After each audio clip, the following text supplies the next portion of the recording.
Have you ever looked up at a sky full of stars? Did you ever watch a tiny ant carry a crumb much bigger than itself? In those quiet moments, a big question might pop into your head. It is a question that every person, young or old, thinks about at some point. Why am I here? What's the reason for all of this?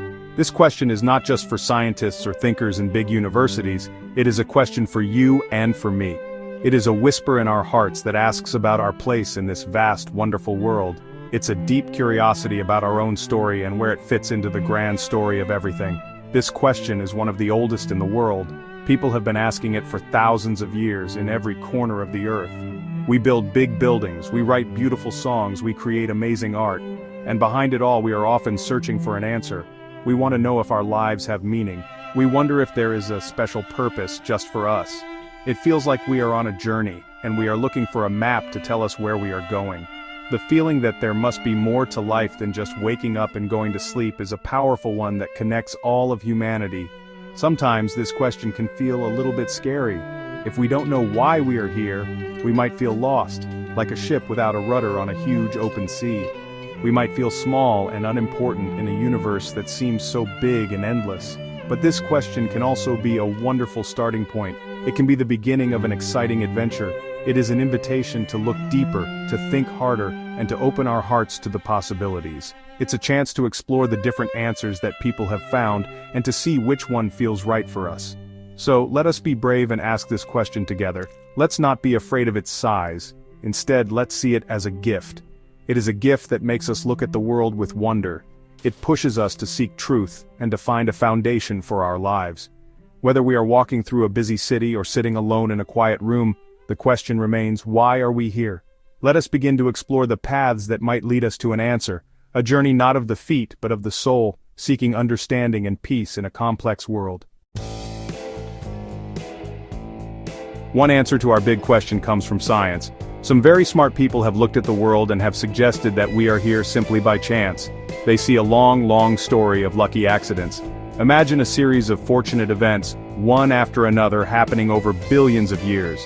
This view says there isn't a grand plan or a higher reason for our existence. Instead, it's like winning a lottery with unbelievable odds. We are the result of a cosmic roll of the dice, a beautiful but unplanned outcome of natural processes that have unfolded over an immense timescale. Think about the story of life on Earth from this perspective. It begins with tiny, simple life forms in the ancient oceans. Through countless generations, things changed. A long time ago, a certain kind of fish had fins that were a little stronger, a little more bone-like. This small difference, a random quirk of genetics, allowed them to crawl onto land. This was not planned, it just happened to be a useful trait. Later, a giant asteroid hit the Earth and the mighty dinosaurs disappeared. This event gave small, furry creatures a chance to survive and thrive, a chance they might not have had otherwise. This scientific story continues right up to us. A small group of early humans in Africa managed to survive through difficult times. They were not necessarily the strongest or the fastest, but they had the right combination of luck and skills to make it through. According to this view, every step of our journey, from the first spark of life to the very fact that you are reading these words today, is a link in a very long chain of chance events. There is no director behind the scenes, no playwright who wrote the script. We are simply the current chapter in a book that is writing itself. For some, this idea can be liberating. It means we are free to create our own meaning. We are not bound by any pre-written destiny.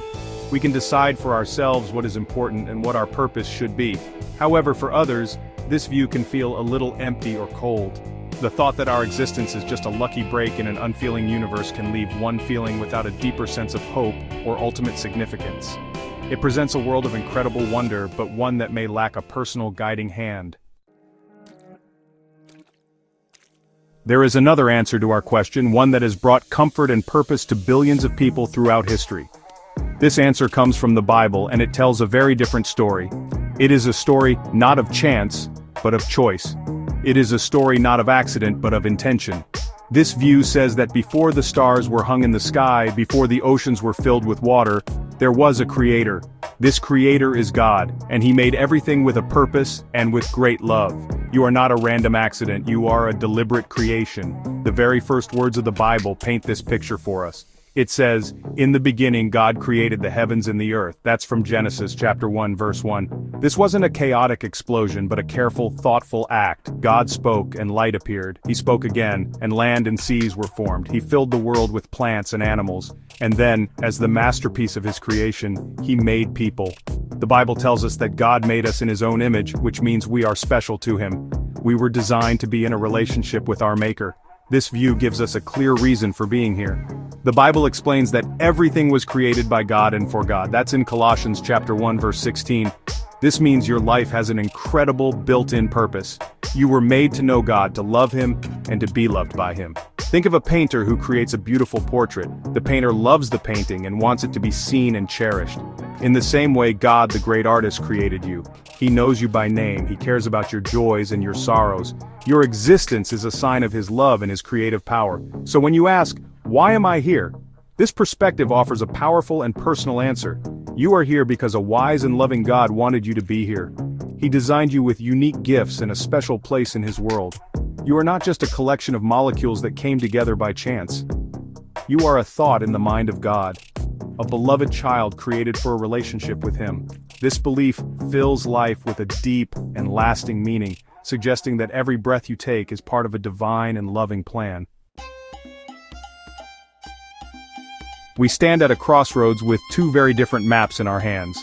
One map shows a world born from a series of lucky accidents, a universe of magnificent randomness. It tells us that we are here by chance, and our meaning is what we make for ourselves. The other map shows a world designed with love, a universe created with intention by a caring God. It tells us we are here for a reason, to love and be loved by our Creator. These two paths offer completely different ways of seeing ourselves and our place in the cosmos. The choice of which path to follow is deeply personal. This is not a decision to be made lightly, for the answer you choose will shape everything else. It will be the foundation upon which you build your life. It will influence how you see other people, how you face challenges, and where you find your strength. One path may lead to a sense of freedom, but perhaps also a feeling of being alone in the universe. The other path offers a sense of belonging and ultimate purpose, a belief that you are never truly alone. It is a choice between what some call godless guesswork and what others call a divine promise. So where do you find your hope? When you face a difficult day, what gives you the strength to keep going? When you experience a moment of pure joy, who or what do you thank? The answer to the big question, why are we here, often comes down to where we place our trust. Do we trust in the random chance of the cosmos, or do we trust in the unwavering love of a creator? Think about what brings a sense of peace and meaning to your own heart. That is where your answer will begin to take root. In the end, you must choose the story that gives your life hope. You can choose to believe you are a cosmic orphan, or you can choose to believe you are a beloved child. You can see your life as a brief, flickering candle in the wind, or as an eternal soul created with a divine purpose. I encourage you to look at the world, to look at your own life, and to ask yourself which story rings true in the deepest part of your being. For in choosing what you believe, you are also choosing the hope by which you will live.